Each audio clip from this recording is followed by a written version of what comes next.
Another beautiful day on the mountain. I can't help myself, even on the weekends I get up early.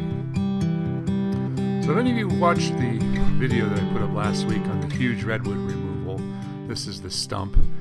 It was about 6 or 7 feet across at the base and then flared out into an immense bowl. Well, we milled up all the lumber that we could off of it until it got down to the huge knots.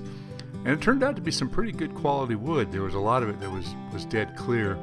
And if you saw the video, you saw I stack it all onto this trailer to bring it home. And I decided I better get it off the trailer. I need to go back and get my mill and the bobcat and all the equipment is still at the job site. So I picked a spot on my property where I can let it finish drying.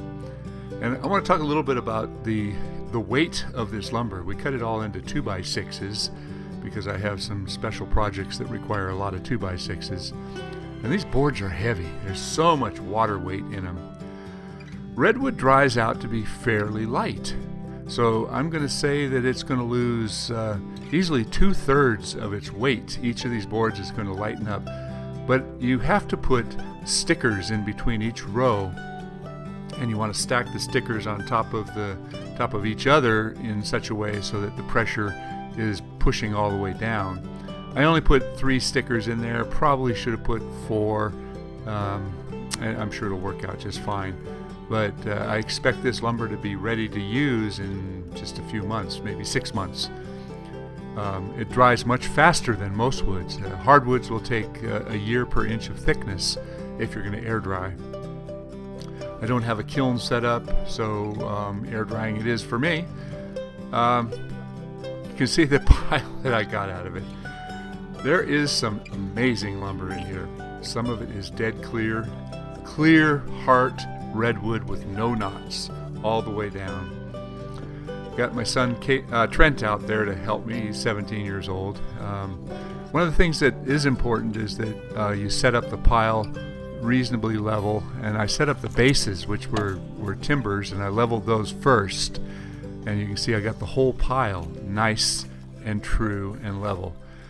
Not only does it look good, but it's stable. It's not going to fall over. And then I added some additional weight. This is some wood that I'd also had drying out from an earlier mill job, and put that on top. This is some wood that I put to another area where I have a project. I'm going to be building a fence down here. I've got an area where I'm going to be building a pizza oven, and we often get winds coming through, so I want somewhat of a windbreak. Further down on the property, I have an area where I want to put up some campsites, and I want to do some flat decks out here, and maybe a few structures, and some picnic tables, and what have you. But there's a site on the internet called Hip Camp, and you can rent out campsites, and that's a direction I'm going. Finally, this is one of the mill area that I was using on my property, and I needed to get it cleaned up. Hey, thanks for watching. I hope you enjoyed this, and please subscribe.